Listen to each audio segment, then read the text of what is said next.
Hello students, good morning to all of you. ठीक है, today's topic is continuous charge distribution. आज हम लोग कंटिन्यूअस चार्ज डिस्ट्रीब्यूशन डिस्कस करेंगे, electric field due to continuous charge distribution. ठीक है, continuous charge distribution लोग 3 type से पढ़ेंगे। First, linear charge distribution, linear charge distribution.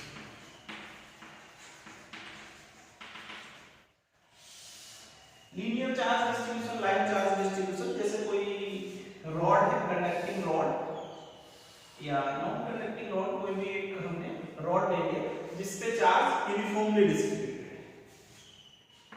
एक रॉड है, मेटालिक रॉड, इस पे यूनिफॉर्मली चार्ज डिस्ट्रीब्यूटेड है। Suppose Q charge L length की रॉड पे यूनिफॉर्मली डिस्ट्रीब्यूटेड है।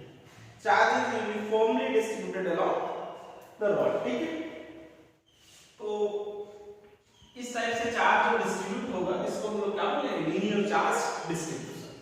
इसमें टर्म ध्यान रखें कि linear charge density, linear charge density, ये टर्म ध्यान रखना है। Linear charge density is represented by lambda.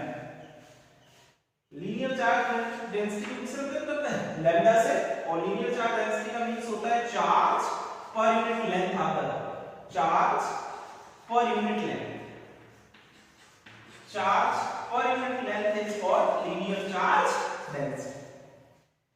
ठीक है, charge per unit length of the rod is called linear charge density. देखो सपोज मान लो L लेंथ की रॉड पे कितना चार्ज है, Q, तो यूनिट लेंथ पे कितना चार्ज होगा, Q by L। तो यूनिट चार्ज पे जो लेंथ होगा, यूनिट लेंथ पे जो चार्ज होगा that is called linear charge density. Linear charge density lambda is equal to क्या फॉर्मूला बन जाएगा, Q by L। यूनिट क्या हो जाएगा इसका, Coulomb per metre, Coulomb per metre. Important term है लीनियर चार्ज डेंसिटी। तो लीनियर चार्ज डेंसिटी हम लोग यूज करेंगे, तो ध्यान रखना डेफिनेशन क्या है, charge per unit length of the rod is called linear charge density. Lambda is equal to Q by L, unit हो जाएगी कूलॉम पर मीटर। सपोज कभी कोई ऐसे क्वेश्चन होंगे, हमने रॉड का एक स्मॉल पार्ट ले लिया, सपोज ये dx लेंथ का रॉड का पार्ट है, तो चार्ज ऑन dx लेंथ का रॉड कितना होगा, अगर पूछा जाए charge on dx length of rod, charge on dx length of rod find करना है। तो dq मान लेते हैं इस पे चार्ज है, तो dq इज इक्वल टू क्या लिख सकते हो, लैम्डा इनटू dx। क्लियर हो, लैम्डा क्या है, charge per unit length, unit length पे लैम्डा चार्ज है, तो dx लेंथ पे कितना चार्ज होगा, लैम्डा इनटू dx हो जाएगा। ठीक है, तो इसका यूज होगा कंटीन्यूअस चार्ज डिस्ट्रीब्यूशन में। ध्यान रखना है आपको, कंटीन्यूअस चार्ज डिस्ट्रीब्यूशन कितने टाइप से हम लोग यूज करते हैं, बेसिकली 3 मेथड्स होंगे। First, linear charge distribution, line charge distribution होगा, लीनियर चार्ज डिस्ट्रीब्यूशन। ठीक है, इसमें टर्म ध्यान रखना है, linear charge density represented by lambda. Lambda क्या होता है, charge per unit length of the rod. तो lambda is equal to Q by L भी यूज कर सकते हैं। अगर टोटल चार्ज रॉड पे गिवन है, टोटल लेंथ पता है, तो यूनिट क्या हो जाएगी, लीनियर चार्ज डेंसिटी की कूलॉम पर मीटर। और ऐसे किसी छोटे से पार्ट पे चार्ज चाहिए हो तो ऐसे निकाल देंगे, lambda into dx, lambda charge को वैल्यू रख सकते हैं Q by L। ठीक है, और सेकंड बात हम लोग करते हैं इसी में,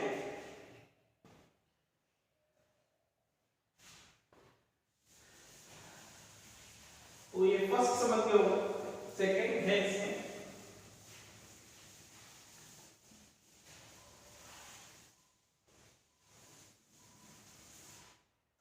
सेकंड है surface charge, surface charge distribution, surface charge distribution. When charge is distributed on two-dimensional surface, suppose एक rectangular plate है, स्क्वायर प्लेट ले लो, रेक्टेंगुलर प्लेट, इस पे मान लो चार्ज यूनिफॉर्मली डिस्ट्रीब्यूटेड। ठीक है, जैसे क्या है आपके पास, एक रेक्टेंगुलर प्लेट है, इसका एरिया A है, उस पे Q चार्ज यूनिफॉर्मली डिस्ट्रीब्यूटेड। और या सपोज मान लो या आपके पास एक कंडक्टिंग स्फीयर है, कंडक्टिंग स्फीयर, कंडक्टिंग स्फीयर है, सपोज इसको हमने q चार्ज दे दिया, प्लस q चार्ज दिया, तो ये इसकी सरफेस पे यूनिफॉर्मली डिस्ट्रीब्यूट हो जाता है। कंडक्टर को जो भी चार्ज देता है कहां पे सेट कर जाता है, सरफेस पे। तो ये सपोज इसके सरफेस पे डिस्ट्रीब्यूटेड है, सेंटर है, रेडियस कितना है r। इसमें भी टर्म आपको ध्यान रखना है, surface charge density, surface charge density.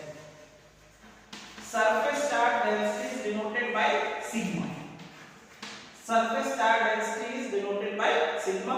Surface charge density है charge per unit area, charge per unit area, per unit area of the surface. Charge per unit area of the surface is called surface charge density. जैसे इस ये जो rectangular plate है, total area इसका a है, तो total a area में कितना चार्ज है q, तो यूनिट एरिया में कितना चार्ज होगा q by a, और यूनिट एरिया में चार्ज को क्या कहते हैं, surface charge density. Sigma is equal to formula q by a। Surface charge density formula q by a, unit is coulomb per metre square, coulomb per metre square unit हो जाएगी। ध्यान रखना इसमें सरफेस चार्ज डेंसिटी चाहिए, surface charge density, surface charge density. तो surface charge density of conducting sphere, तो sigma is equal to q by a, area is 4 pi r।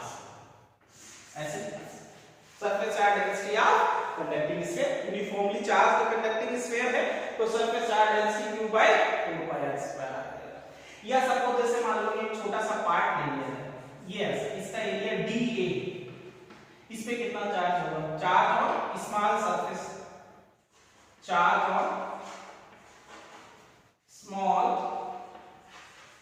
Element, तो charge on small element dq is equal to sigma into d।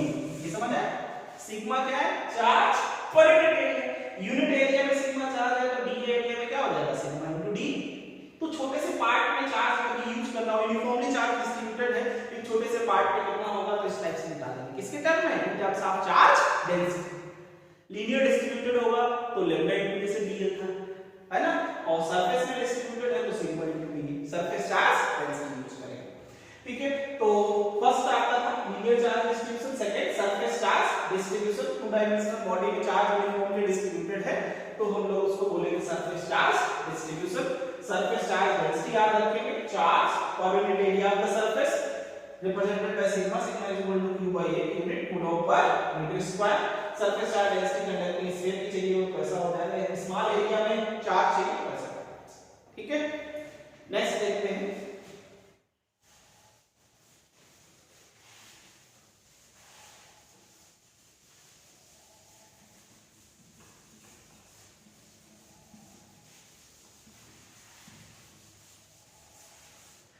Third है volume charge distribution, volume charge distribution.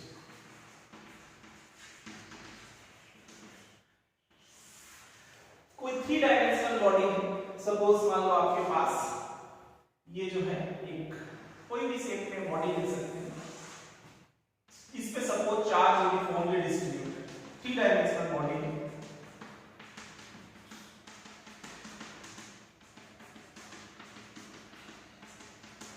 इसका suppose total volume V और इस पे plus Q charge uniformly distributed. इसमें भी याद रखेंगे एक टर्म कौन सा, volume charge density, volume charge density. It is represented by rho, rho से रिप्रेजेंट करते हैं वॉल्यूम चार्ज डेंसिटी, और definition by charge per unit volume of the body, charge per unit volume, charge per unit volume of the body, charge per unit volume of the body is called volume charge density। जैसे total volume similar, total volume D में कितना charge है Q, तो unit volume में कितना charge होगा Q by V, और unit volume में जो चार्ज है that is called volume charge density. Rho is equal to Q by V, unit हो जाएगा coulomb per metre cube, coulomb per metre cube unit हो जाएगी वॉल्यूम चार्ज डेंसिटी। जैसे suppose मान लो non conducting sphere uniformly charge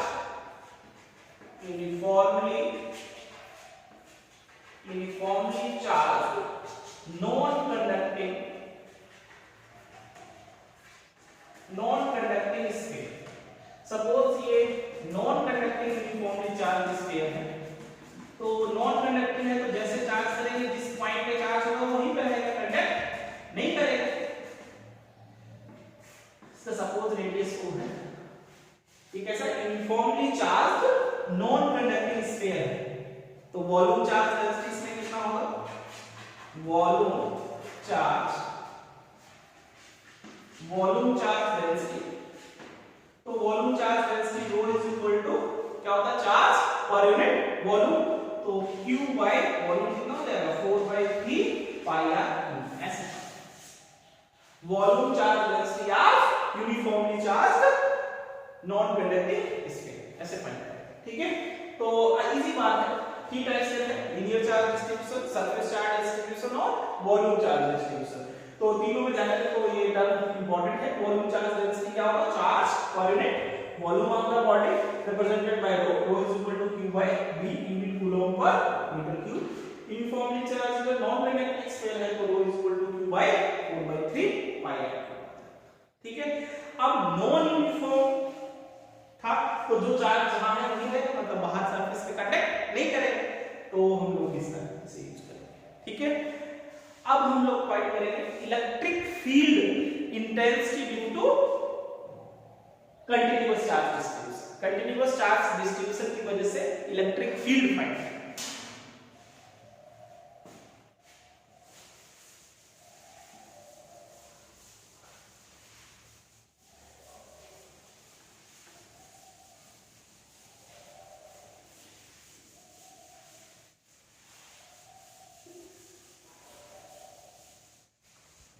इसमें भी वो टर्म ही ध्यान रखेंगे, जैसे कि आपके पास यूनिफॉर्मली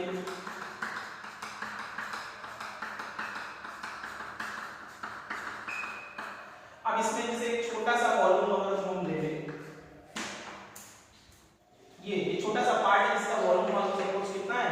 dV, तो चार्ज और स्मॉल एलिमेंट, चार्ज और स्मॉल एलिमेंट, तो चार्ज और small element dq is equal to क्या लेंगे? रो इनटू dv। रो क्या है? चार्ज पर यूनिट वॉल्यूम, तो टोटल वॉल्यूम में कितने, इस छोटे वाले के वॉल्यूम में कितना होगा? वॉल्यूम से मल्टीप्लाई, तो ये टर्म इसमें भी यूज होगा, जैसे लीनियर में था, सरफेस में था, वैसे वॉल्यूम चार्ज डिस्ट्रीब्यूशन में भी ये टर्म भी ध्यान रखना है। हम लोग देख रहे हैं electric field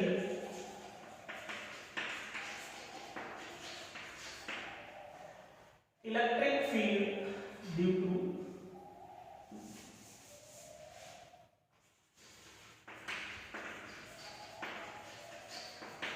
electric field intensity due to continuous charge distribution. Electric field intensity due to continuous charge distribution, तो देख लेना, इसी में निकाल लेते हैं। जैसे सपोज मान लो ये यूनिफॉर्मली चार्ज बॉडी है जिसका सरफेस चार्ज डेंसिटी सपोज मान लो रो, volume charge density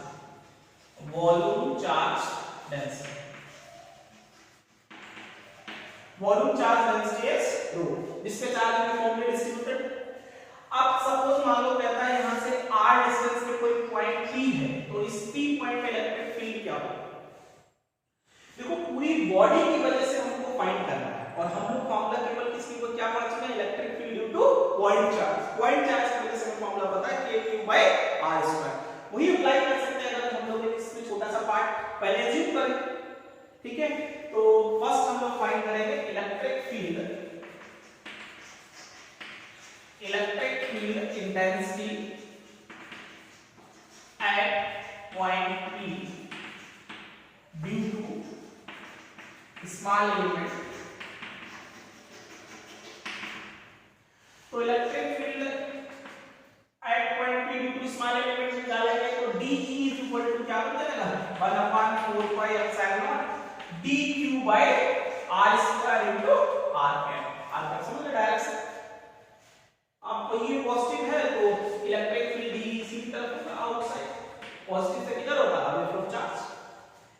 total electric field चाहिए होगा तो क्या लेना पड़ेगा, वैसे तो अब इसको थोड़ा सा ऐसे लिख सकते हैं dV equal to 1/4 pi epsilon naught और dq की जगह पे rho into dV by r square into r।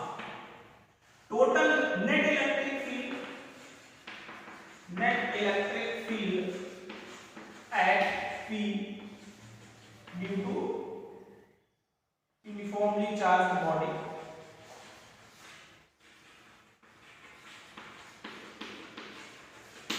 तो नेट इलेक्ट्रिक फील्ड चाहिए तो क्या लेना पड़ता है, integration 1/4 pi epsilon naught rho dV by r square into r।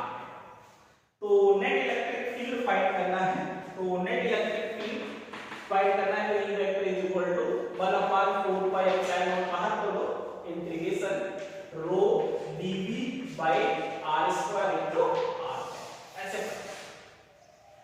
ठीक है, electric field intensity due to continuous charge distribution चाहिए, चाहे वो लीनियर हो, सरफेस हो या वॉल्यूम चार्ज डिस्ट्रीब्यूशन हो।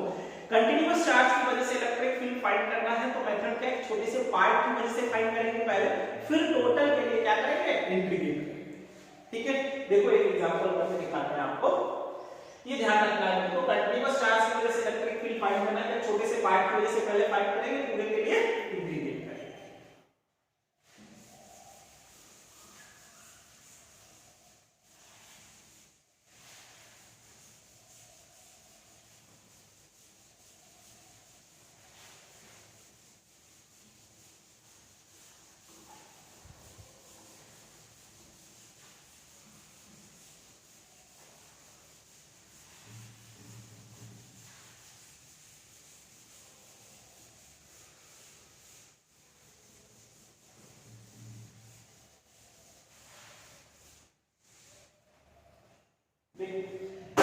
जैसे सपोज आपके पास इलेक्ट्रिक फील्ड ड्यू टू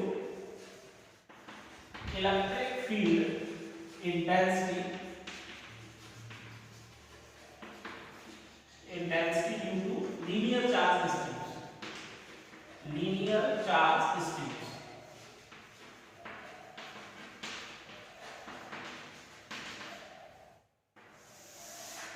जैसे सपोज आपके पास यूनिफॉर्मली चार्ज, सपोज एक रॉड है, इस पे चार्ज यूनिफॉर्मली डिस्ट्रीब्यूटेड है, it's linear charge density is lambda, linear charge density, linear charge density is lambda और total length is l। Suppose इससे x नॉट डिस्टेंस पे कोई पॉइंट p है, आपको p पॉइंट पे electric field find, find electric field at point p। तो क्या बताया हम कैसे सॉल्व करेंगे, पहले एक छोटे से पार्ट की वजह से फाइंड करेंगे, है ना। तो हम लोग एक छोटा सा पार्ट ले लेते हैं, कितनी लेंथ का, सपोज मान लो dx लेंथ का, यहां से x डिस्टेंस आगे कोई पॉइंट p, तो electric field intensity at point p, electric field intensity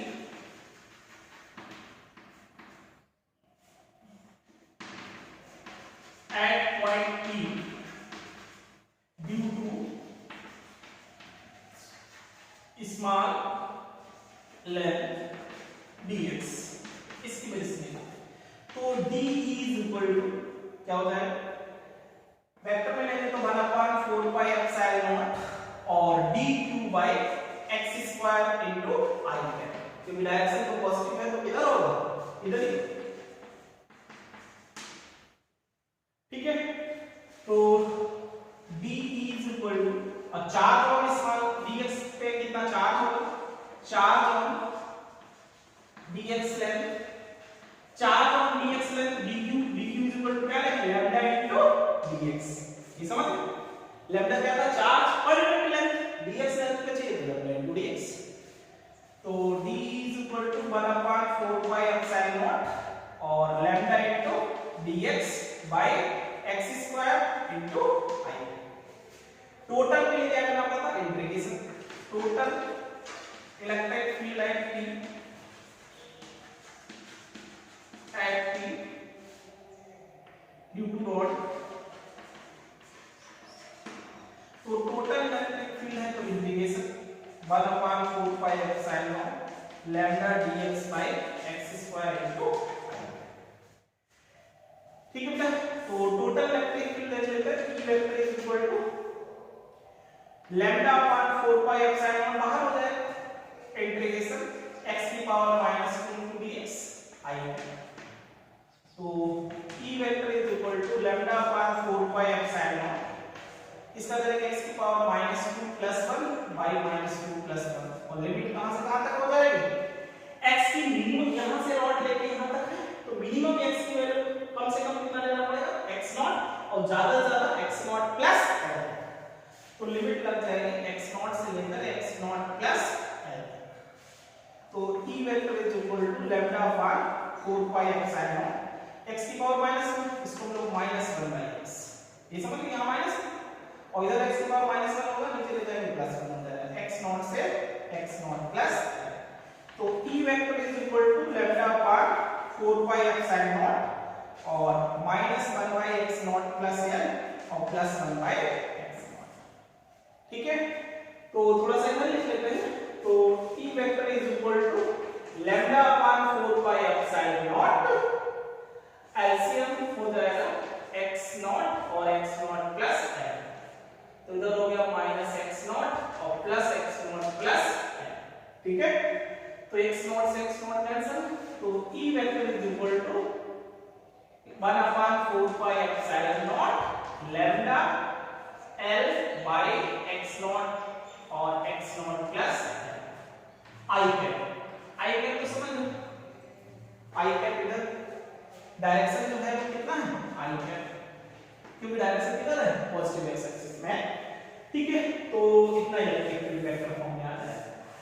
suppose इस पे टोटल चार्ज q गिवन हो तो लैम्डा की जगह पे क्या लिख सकते हैं q/l, lambda is equal to q/l रख लो, तो टोटल चार्ज गिवन हो तो E vector is equal to 1/4 pi epsilon q by x0 और x0 प्लस l I, ऐसे है।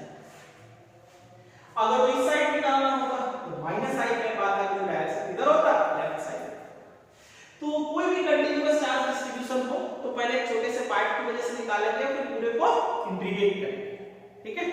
तो इस टाइप से सॉल्व करेंगे electric field at point P due to हमने स्मॉल एलिमेंट निकाला dx लेंथ की वजह से पहले और फिर पूरे के लिए इंटीग्रेट करेंगे, क्लियर हुआ। तो देखते हैं इसी में थोड़ा सा और एक आधा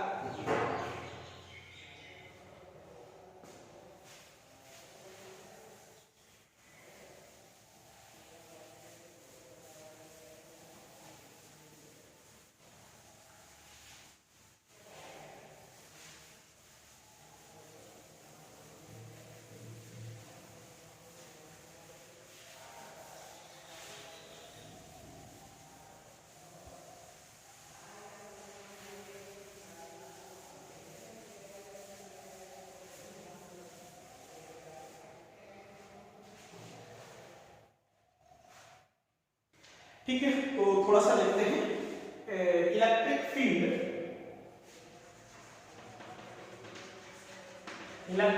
इंटेंसिटी एट एक्सियल लाइन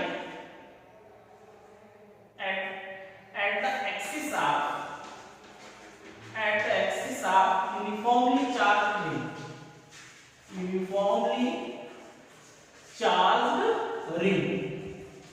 कोई यूनिफॉर्मली चार्ज्ड रिंग है उसकी वजह से इलेक्ट्रिक फील्ड फाइंड करना है, ठीक है। जैसे सपोज ये यूनिफॉर्मली चार्ज्ड रिंग है,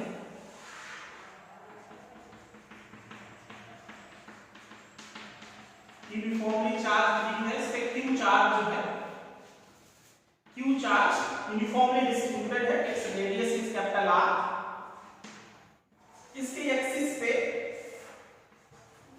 x डिस्टेंस आगे कोई पॉइंट इस P पॉइंट पे कितना इलेक्ट्रिक फील्ड होगा फाइंड। तो ये भी यूनिफॉर्मली चार्ज डिस्ट्रीब्यूटेड है, मतलब कंटीन्यूअस चार्ज डिस्ट्रीब्यूटेड है, एक पॉइंट पे चार्ज नहीं, कंटीन्यूअस चार्ज डिस्ट्रीब्यूटेड है। तो हम लोग क्या करेंगे एक छोटे से पार्ट की वजह से फाइंड करेंगे, है ना। तो एक हमने ये dl लेंथ का पार्ट लिया, इस पार्ट की वजह से इलेक्ट्रिक फील्ड सपोज dEs, ठीक है। सपोज ये एंगल थीटा है तो इसके हम लोग दो कंपोनेंट कर सकते हैं, डी cos थीटा और इधर डी sin थीटा। ठीक है, जैसे बेटा हमने पार्ट स्मॉल पार्ट ऊपर लिया वैसे नीचे भी तो ले सकते हैं। इस पार्ट की वजह से जब निकालेंगे तो डी इधर जाएगा, फिर एंगल थीटा इसके कंपोनेंट करेंगे तो इधर कितना आ जाएगा, डी cos थीटा, ऊपर की तरफ कितना जाएगा, डी sin थीटा। तो ये क्या हो जाएगा, कैंसिल। तो वैसे हम इधर पार्ट लेके इधर पार्ट ले तो हर एक का वर्टिकल कंपोनेंट क्या होता रहेगा, कैंसिल होता रहेगा। Net electric field eight P find करेंगे वो किसकी वजह से आएगा, ड्यू टू हॉरिजॉन्टल कंपोनेंट, क्योंकि यूनिफॉर्मली चार्ज रॉड है तो इलेक्ट्रिक फील्ड इधर आता है लॉग एक्स एक्सिस। ठीक है, तो electric field intensity, electric field intensity at P due to ring, due to uniformly charged ring। तो नेट इलेक्ट्रिक फील्ड जो होगा वो वेक्टर सम होगा किसका, इंटीग्रेशन d cos थीटा आ जाएगा, d cos theta i vector से क्योंकि x एक्सिस वाला। ठीक है, तो E vector is equal to integration d की वैल्यू क्या होगी, तो 1/4 pi epsilon naught dq by, ये डिस्टेंस लेना पड़ेगा, ये डिस्टेंस कितना आ जाएगा, root of r square plus x square. ठीक है, इसका स्क्वायर करेंगे तो क्या हो जाएगा, r square plus x square और cos theta i। Charge on dl है, चार्ज ऑन dl है, तो charge on dl and dq equal to क्या लेंगे, लैम्डा इनटू dl, और लैम्डा आपको पता q बाय 2 पाई r, तो ये टोटल लेंथ रिंग का कितना है, 2 पाई r होगा सर्कमफेरेंस। तो ये आप dq की वैल्यू लिख सकते हैं, तो E vector is equal to integration 1/4 pi epsilon naught lambda की जगह पे q ओवर 2 पाई r और dl बाय इधर r square plus x square, और cos थीटा की वैल्यू ले लो बेस अपॉन हाइपोटेन्यूज, तो x upon root of r square plus x square i. ठीक है, तो E vector is equal to q upon 4 pi epsilon naught बाहर हो जाएगा और 1/2 पाई r और r square plus x square की पावर 3/2 हो जाएगा, है ना, ये पावर 1 है, ये 1/2 है, तो टोटल कितना हो जाएगा 3/2। x की बाहर इंटीग्रेशन किसमें लगेगा, d, और E vector is equal to direction को ध्यान रखना i कैप है, q upon 4 pi epsilon naught x by 2 pi r और इधर 1/r square plus x square की पावर 3/2, और इंटीग्रेशन टू dl कितना हो जाएगा, 2 पाई r, टोटल लेंथ कितना हो जाएगा इसकी, dl की टोटल लेंथ 2 पाई r, तो ये 2 पाई r से 2 पाई r कैंसिल हो जाएगा। तो net electric field vector form में लिखेंगे तो कितना आ जाएगा, 1/4 pi epsilon naught qx by r square plus x square की पावर 3/2 ऐसा। Electric field at the axis of uniformly charged ring find करना है, तो क्या फॉर्मूला आएगा, 1/4 pi epsilon naught qx by r square plus x square की power 3/2 ऐसे find करेंगे। ठीक है, जैसे अगर तो आप हमने तुमको ये दिखाया कि छोटे से पार्ट की वजह से पहले फाइंड किया, फिर इसका अपोजिट ले लिया, अगर तो आप एक ही लोगे ना, एक बार में लेना तो भी आप ले सकते हो, इसमें कोई वो नहीं, इंटीग्रेशन ले लेना, इसके दो कंपोनेंट है d cos theta i cap और minus d sin theta j cap, इसको पूरे को इंटीग्रेट कर लेते तो भी यही है। ठीक है, कौन सा वर्टिकल कंपोनेंट कितना जाएगा, 0, टोटल कौन सा आएगा, हॉरिजॉन्टल कंपोनेंट आएगा। तो ध्यान रखना, electric of uniformly charge ring का जनरल फॉर्मूला क्या है? 1/4 qx by r square plus x square की पावर 3 by।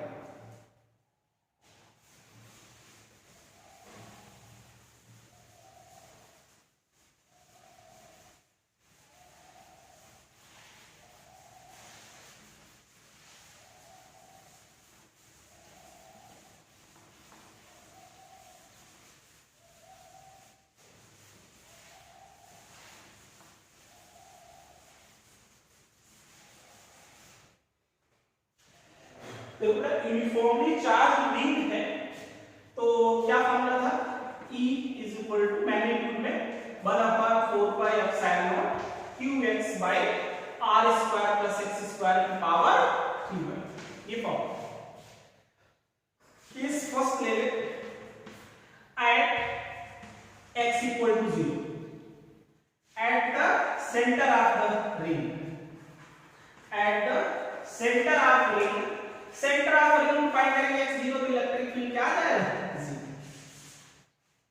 ठीक है, ये सेकंड देखिए if x is greater than x तो x काफी ज्यादा है तो x स्क्वायर के कंपैरिजन में r स्क्वायर को 0 ले, r स्क्वायर छोड़ दो तो x स्क्वायर की पावर 3/2 x क्यूब बन जाएगा। एक x ऊपर से कैंसिल, इलेक्ट्रिक फील्ड क्या फॉर्मूला आ जाएगा? 1/4 pi epsilon not q by x square means ring behaves as a point charge, the ring behaves as a point charge। अच्छा maximum electric field इस point पे होता है। for maximum electric field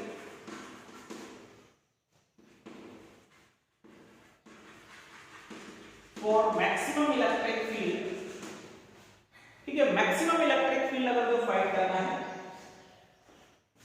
तो maximum minimum का case apply करेंगे। Maximum minimum क्या होता है? dE by dx equal to क्या रखेंगे? 0। तो ये देखा गया फॉर मैक्सिमम इलेक्ट्रिक फील्ड कब होता है? At x equal to plus minus r by x equal to plus minus r by root 2 पे इलेक्ट्रिक फील्ड क्या होता है? मैक्सिमम। आप करके देख लेना। जैसे कि अगर आपको इलेक्ट्रिक फील्ड और इधर मान लो माइनस x है, इधर प्लस x है और इलेक्ट्रिक फील्ड के लिए ग्राफ ड्रॉ करना है आपको तो ऐसा है।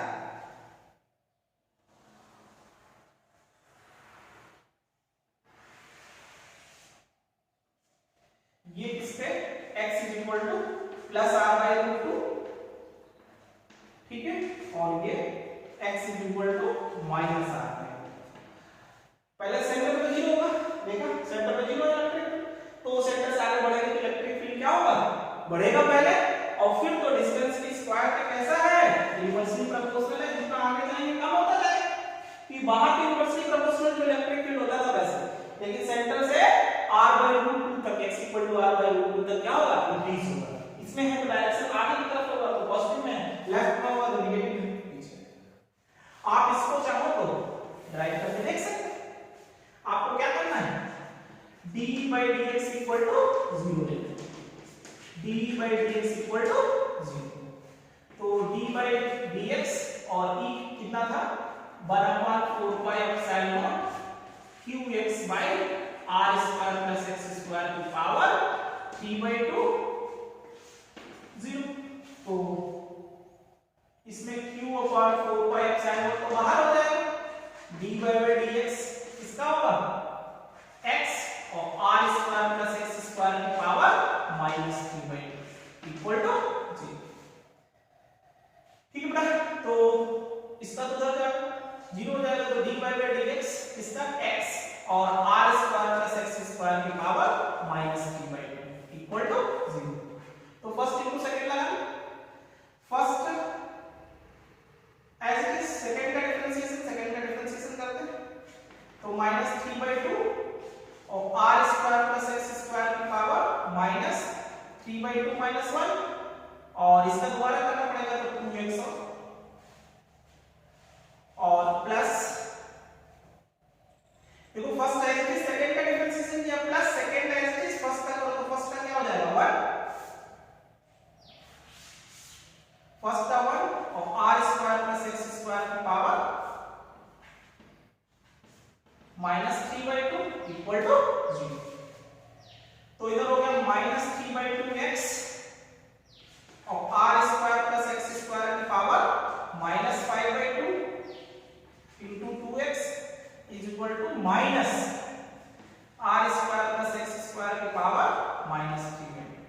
माइनस माइनस प्लस और ये 2 से 2 कैंसिल हो जाएगा, तो 3x स्क्वायर और r square plus x square की पावर -5/2 और r square plus x square की पावर -3/2। तो इसको उधर ले जाते हैं, 3x square is equal to r square plus x square की पावर -3/2 प्लस हो जाएगा 5/2, क्योंकि वो लेफ्ट से लाएंगे ना, तो 3x square is equal to क्या बचेगा इधर r square plus x square, ठीक है। तो इसको इधर ले आओ, तो 2x square is equal to r square, तो x square is equal to r square by 2, तो x is equal to plus minus r by 2, ऐसा ध्यान रखना है। तो केस ये electric field at the axis of uniformly charge ring 1/4 qx upon r square plus x square की power 3/2 आएगा। x 0 करोगे तो सेंटर ऑफ द रिंग पे इलेक्ट्रिक फील्ड क्या आएगा 0, और अगर x काफी ज्यादा है तो r स्क्वायर को छोड़ दो, तो रिंग इसी तरह के बिहेव करेगा एज अ पॉइंट चार्ज, और पॉइंट चार्ज में तो डिस्टेंस के स्क्वायर में कैसा होता है इनवर्सली प्रोपोर्शनल, ठीक है। वो पॉइंट ध्यान रखेंगे, मैक्सिमम इलेक्ट्रिक फील्ड इस पॉइंट पे होगा, ठीक है। तो मैक्सिमम मिनिमम का केस अप्लाई करेंगे, इस पे आता है maximum r plus minus r/2 पे ग्राफ ऐसा होता है, ये कैसे आया तो इसको एक बार डिफरेंशिएट करके दिखा दें, ठीक है। तो ध्यान रखो इस टाइप से आप करें, ठीक है।